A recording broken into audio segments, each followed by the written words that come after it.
மக்கள் அனைவருக்கும் வணக்கம். இந்தியா அப்படிங்கிறது ஜனநாயக நாடு. இங்கே இந்தியாவில் உள்ள எந்த மாநிலத்தில் வேணாலும் யார் வேணாலும் எந்த அரசை வேணாலும் குறை சொல்லலாம். இது மக்களுடைய உரிமை, புரியுதுங்களா? யாரை வேணாலும் குறை சொல்லலாம். இந்தியாவில் உள்ள எந்த முதலமைச்சரை வேணாலும் குறை சொல்லலாம். தேவைப்பட்டால் பிரதமர் வரைக்கும் நமக்கு பொதுமக்களாக இருந்து குறை கூறக்கூடிய உரிமை மக்களுக்கு உண்டு. அதனால் தற்போதைய இந்த தமிழக அரசாங்கம் பார்த்திங்கன்னா நம்ம அண்ணன் மாரிதாஸ், பிரபல யூடியூபர் மாரிதாஸ் அண்ணனை கைது பண்ணியிருக்காங்க.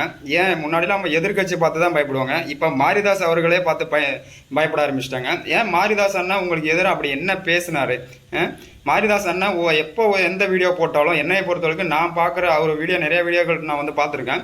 ஆனால் அவர் ஒவ்வொரு விஷயமும் சொல்லும் போது அதை ஆதாரப்பூர்வமாக தான் கிட்டத்தட்ட அவர் பேசுவார். அந்த மாதிரி ஒரு நபரை நீங்கள் உங்கள் அரசுக்கு எதிராக உங்கள் ஆட்சிக்கு எதிராக உங்கள் அமைச்சர்களையோ எம்எல்ஏக்களையோ எதிராக பேசுனாங்க அப்படின்னாக்க அவங்கள தூக்கி கைது பண்ணுறது, அவங்க வீட்டில் போயிட்டு போலீஸை வச்சு மிரட்டுறது, இது ஜனநாயக நாடு. யாரை வேணாலும் இங்கே குறை சொல்லக்கூடிய, குற்றம் கூறக்கூடிய, உங்கள் ஆட்சியில் என்னென்னலாம் குறை நடக்குதோ, என்னென்னலாம் குற்றங்கள் நடக்குதோ அதை எடுத்து சொல்லக்கூடிய ஒவ்வொரு குடிமகனுக்கும் உரிமை உண்டு. அதை கேள்வி கேட்கறதுக்கு உங்களுக்கு உரிமையே கிடையாது, புரியுதுங்களா? ஏன் உங்களுக்கு முன்னாடியில் மாரிதாஸ் அண்ணனை பார்த்து ஏன் இந்த அளவுக்கு நீங்கள் பயப்படுறீங்க அப்படிங்கிற மாதிரி தான் எனக்கு என்னவோ கேள்வி எழுது. ஏன்னா மடியில் கணம் இருந்தால் தான் வழியில் பயம் வரும் அப்படிங்கிற மாதிரி சொல்லுவாங்க. தற்போது நீங்கள் அவரை கைது பண்ணி இதன் மூலிமா நீங்கள் என்ன சொல்ல வரீங்க? நம்ம ஆட்சிக்கும் நம்மளுடைய ஆட்களுக்கும் யாருக்கும் எதிராக பேசக்கூடாது, ஏன்னா இவர் அரெஸ்ட் பண்ணி ஒரு பயம் காட்டணும்னு நினைக்கிறீங்களா? இல்லை இதுக்கு பின்னாடி ஒரு வேளை மாரிதாஸ் அவர்களை வச்சிருந்தா நம்ம அரசுக்கு எதிராக இன்னும் பேசி இன்னும் ஏதாவது நம்ம ஆட்சிக்கு பிரச்சனை வருமா அப்படின்னு சொல்லிட்டு பயந்து போயிட்டு தான் அவரை கைது பண்ணியிருக்கீங்க அப்படிங்கிற மாதிரி தான் பொதுமக்கள் உங்கள் மேலே குற்றச்சாட்டு வைக்கிறாங்க. ஆனால் நீங்கள் அரெஸ்ட் பண்ணணும் அப்படின்னு நினச்சிங்கன்னு வச்சிங்களேன், ஐயா ஸ்டாலின் அவர்களை பற்றி உங்கள் கட்சிக்காரங்க என்னென்னலாம் விமர்சனம் பண்ணாங்க, எந்த அளவுக்குலாம் தரக்குறைவோ மரியாதை இல்லாமல் எத்தனை பேர் பேசுனாங்க. ஐயா எடப்பாடி அவர்களை பற்றி என்னென்னலாம் தப்பு தப்பாக பேசுனாங்க, அண்ணன் சீமான் அண்ணனை பற்றி என்னென்னலாம் தப்பு தப்பாக பேசுனாங்க. இன்னும் மற்ற கட்சி உள்ளவரெல்லாம் உங்கள் கட்சிக்காரங்க என்னென்னலாம் அசிங்கமாக வாயில் சொல்லக்கூடாத வார்த்தையெல்லாம் திட்டினாங்க.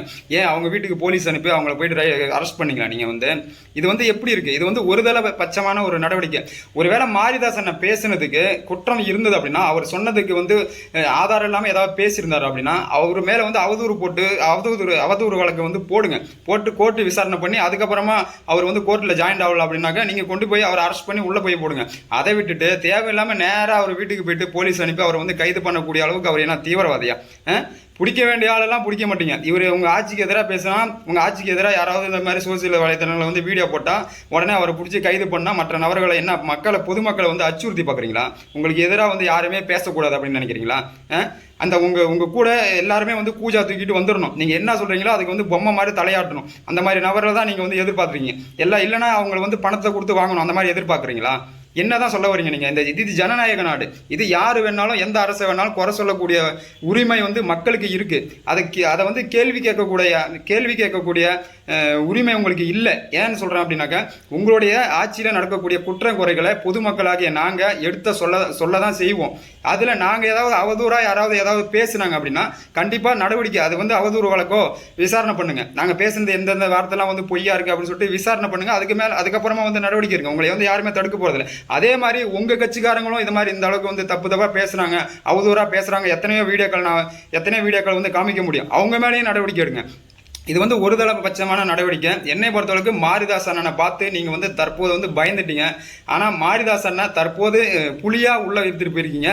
ஆனால் மாரிதாஸ் அண்ணன் மீண்டும் வரும்போது சிங்கமாக வருவார் அப்படிங்கிறத மனசில் வச்சுக்கோங்க. நீங்கள் இந்த மாதிரி கைது பண்ணி யாரையும் அச்சுறுத்தலாம் அப்படின்னு நம்ம அரசுக்கு எதிராக யாராவது பேசுனாங்கன்னா உடனே கைது பண்ணி அச்சுறுத்தணும் அப்படின்னு நினச்சிங்கன்னா கண்டிப்பாக மிகப்பெரிய ஒரு விளைவுகளை நீங்கள் சந்திக்க வேண்டியது இருக்கும் அப்படின்னு தான் நான் நினைக்கிறேன். நன்றி, வணக்கம்.